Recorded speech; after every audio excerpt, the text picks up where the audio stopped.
ሰላም ጋይስ እንዴት ናችሁ?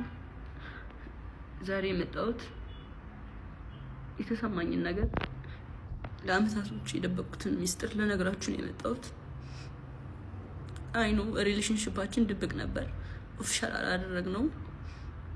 እሱም የኔ ጥፋት ሊሆን ይችላል አይሆንም ይችላል አላውቅም። ሜቢ አሁን ማወራላችሁ ብዙ ወሬ ስላለ ነው። እና ከጆን ዳንኤል ጋር ሪሌሽንሺፕ ውስጥ ነበርኩኝ።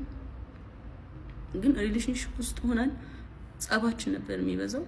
በጣም ነበር የሚያሰቃየኝ፣ በጣም ነበር የሚመታኝ፣ በጣም ነበር የሚያስፈራራኝ።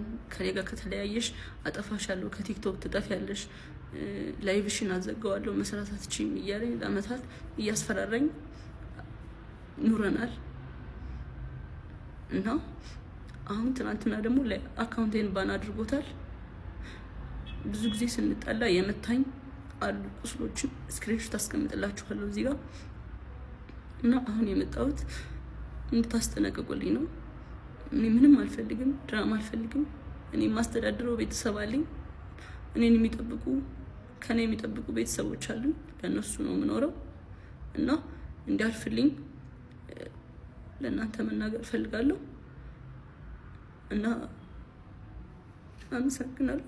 አካውንቴ ባን ሆኗል። ከዚህ በፊት ዋርኒንግም ኑሮ ታያቅም ታውቃላችሁ። አሁን ትናንትና ማታ 9 ሰዓት ላይ ነው የተዘጋው። ምንም ማድረግ አይደለም። እና ከአመታት በፊት ላይቬን ሁሌ ነበር የሚያዘጋብኝ። ይሄ ማስረዳለ ቲክቶክ ላይ ብዙ የሚያውቁኝ ሰዎች አሉ፣ እነሱም ያውቃሉ። ሁሌ ላይቬን ያዘጋው ነበር። ሁሌ ነበር የምማጸነው፣ ለምንድን ነው ላይቬን የምታዘጋው እያልኩት። እና ስንጠላ በሱ ነበር የሚያስፈራራኝ። ላይቬን እያዘጋ ነበር የሚያስፈራራኝ። ምንም አታመጭም እያለኝ።